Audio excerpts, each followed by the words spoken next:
In this video, I want to go over all the stocks that I'm watching for this week. I have a lot of setups, a lot of great technical analysis setups that I want to go over in this video. If you want to make money in the stock market, if you want to look at potential plays, you have to watch this video. On top of that, I want to help you guys be prepared for this week and have your expectations set. Especially, we do have a lot of economic calendar concerns. We have unemployment rate, we have Fed interest rate decisions, FOMC press conference, we have the FOMC statement. So this is going to be a very important week. On top of that, I want to match the news and catalyst with technical analysis and the charts to help you guys be prepared in the stock market and to help you guys make money, not financial advice. And I have this video timestamped, so make sure to look in the description for the timestamps if you guys want to skip ahead and look at your favorite setups. So let's get started off with the earnings. We have a lot more earnings this week, but we're moving away from blue chip stocks to higher risk speculative stocks like Fubo, DraftKings, Coinbase, PayPal, Roku, all of these high speculative assets, Robinhood, Airbnb. So we're moving away from blue chip stocks and going to higher risk stocks, especially Cathy stocks. And this is going to be very important because, again, there's a whole market for speculative high risk growth stocks. It'll be very interesting. On top of that, we have economic concerns. So on Wednesday, especially on Wednesday, we have FOMC statement, Fed interest rate decision, FOMC press conference. So again, Federal Reserve controls monetary policy. They control the credit and interest rates. So it is going to be very interesting on what the Fed says on the market, on the current market and the current economy. On Friday, November 4th, we have unemployment rate. It'll come out right in pre-market CNBC.com. Just refresh CNBC and you'll have the unemployment number. I'm going to make a whole video on this because this is a very, very important one. But now let's get started and let's go into the technicals. Let's start off with the SPY. SPY is at a level where we're breaking out and it looks bullish, and personally I'm looking bullish because we have broken off a major downtrend. Okay, so we have broken off a downtrend, and we could see in the past whenever it does, it has a very nice run up, and it's running up quite a lot right now. But if we take a look at the chart, we're at a level of resistance. If we break this resistance, we have 410 as our next level of price target. Now take a look at history. Okay, we can take a look at the past and have a prediction about the future. So whenever we broke this, we tested this resistance. Whenever we broke the downtrend, we tested the major level of resistance, and now we're breaking this. And the chances of us testing this level of resistance is a lot higher because if we take a look at history, we can see it does that. But will that happen? We don't know, but the probability is higher. So personally, I am bullish coming into this week. 410 as my price targets. I have bullish plays, and I also have bearish plays in this video, and I have it all timestamped. And again, we have a lot of concerns, especially on Wednesday, with a lot of different catalysts. So always news over technical analysis. If any news comes, overnight, it's just inevitable. We can't really do anything. But as far for what the chart is telling us, the chart is bullish until we hit $410, this level of resistance. So make sure to go to tradingview.com and chart this out. QQQ, which is the tech ETF, similar. Okay, really similar. I talked about this in my 2008 video, so make sure to watch that. But we have a very simple structure. Okay, we have a pullback. We have a relief rally where we test this level of resistance, pullback. We have a relief rally where we test this level of resistance. We had a pullback right now, and now we are looking to test this level of resistance again. So it's a very simple pattern, and QQQ and SPY, they are all looking the same. My first play FedEx. I am already in FedEx. I made a whole video on that, so make sure to actually watch the video on FedEx because I'm going to skip through, but overall this is my main play for this week. I'm the most bullish on FedEx stock for this entire week. I'm more bullish on FedEx than SPY. Okay, FedEx looks very nice. Ascending triangle again, 165 price target, and leave a runner to fill the gap, but FedEx looks just amazing. Again, I made a whole video on that, so make sure to check that out. This is the only play that I'm currently in.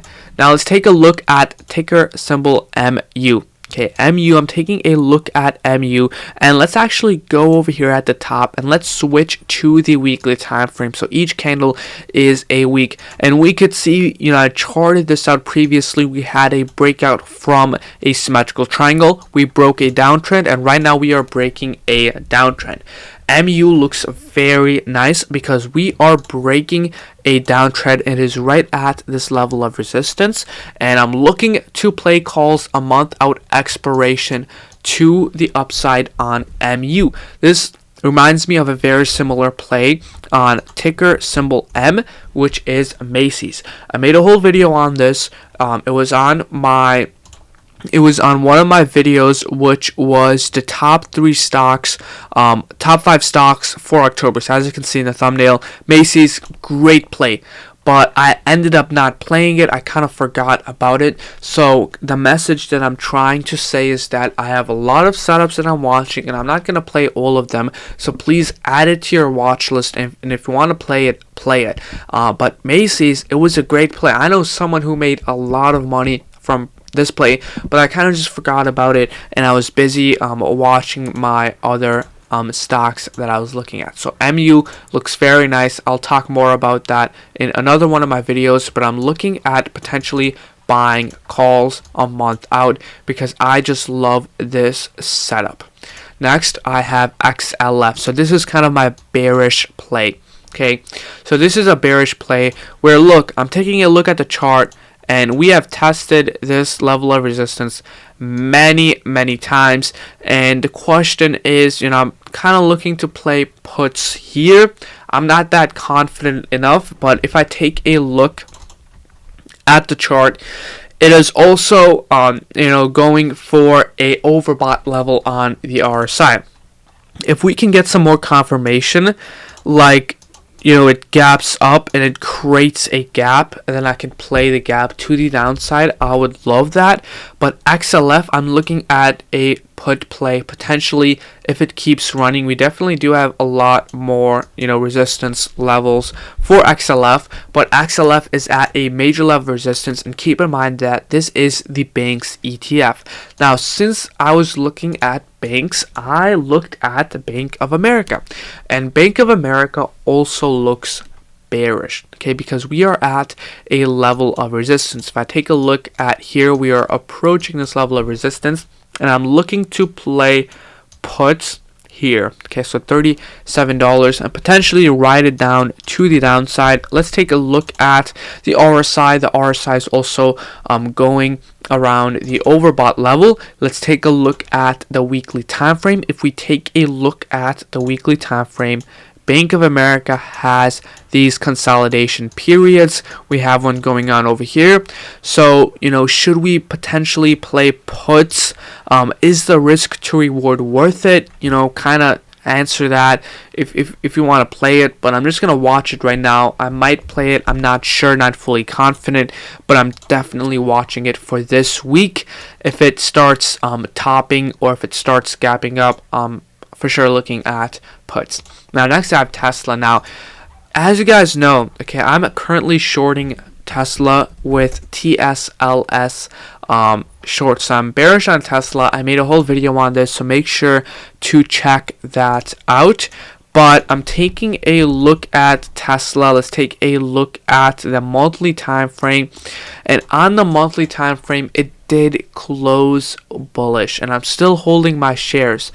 But I'm taking a look at Tesla. I want to see, pressure to the downside. Again, I have many reasons on why I am bearish, but I'm potentially looking to average down on shares. but not yet. I'm just kind of looking at Tesla again. Massive head and shoulder. I made a whole video on this, but I'm just looking at Tesla. If it breaks 203, 200 this week, let's see what happens. But I'm looking and I'm keeping an eye on Tesla. XLE, which is the energy sector, so a lot of oil stocks, is breaking the yearly high, and the RSI is overbought. I'm taking a look at if it gaps up. I'm taking a look at potentially playing puts to the downside. So XLE is another one that I'm watching. SBUX on the daily has a symmetrical triangle, but it has earnings coming up on November 3. So if you take a look at the chart, SBUX has earnings on Thursday. So I'm taking a look at SBUX, and since it has earnings on Thursday, it also has a very nice chart. And if it breaks above $88, we could get potentially a nice earnings run up for FedEx. I mean, Starbucks, not FedEx. But Starbucks, yeah, it looks very nice. I'm also definitely watching this chart. Okay, whichever side it breaks out, whichever side it has the pressure, I'm looking to play calls or puts on, but this is definitely a setup that I'm watching, especially with earnings coming up. It'll have a lot of eyes on this setup. Next, I have Amazon. Okay, Amazon, I have to talk about Amazon after the earnings report. Amazon is at such a great deal right now, okay? And the main reason is we take a look at the chart. It is at 2018 levels, and it is at a major level of support.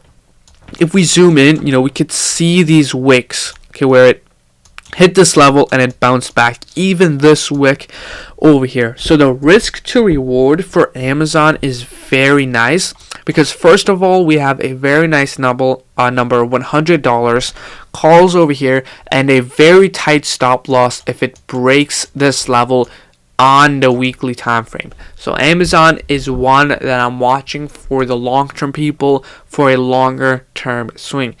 The last thing that I'm looking at is kind of just like Ethereum for the crypto people, but Ethereum is at a major level of resistance, and this reminds me of XLF. So what I'm realizing is that the whole market right now is at a major level of resistance, and the final question that I have is, are we finally potentially breaking the downtrend breakout this week? That is the question everyone has, because all of these stocks, we talked about MU, we talked about Bank of America, we talked about Amazon, we talked about all these stocks. They're at major downtrends, and the question is, are we finally breaking the downtrend? And that is the question that we are asking this week, especially for Ethereum, especially for MU, and especially for XLF. I mean, look at this. Like, if we break this out, it's going to be a crazy one. But overall, hope you guys enjoyed this video. A long video. Subscribe. Make sure to leave a like. Just to do a quick recap, bullish on SPY until $410. Same with QQQ. FedEx is my favorite play this week. I'm swinging it. I'm already up 10%. And the next play that I'm watching is Starbucks and MU. Okay, those are my favorite plays for this week. Overall, hope you guys enjoyed this video. Subscribe, leave a like, and see you guys later this week. Take care. Bye-bye.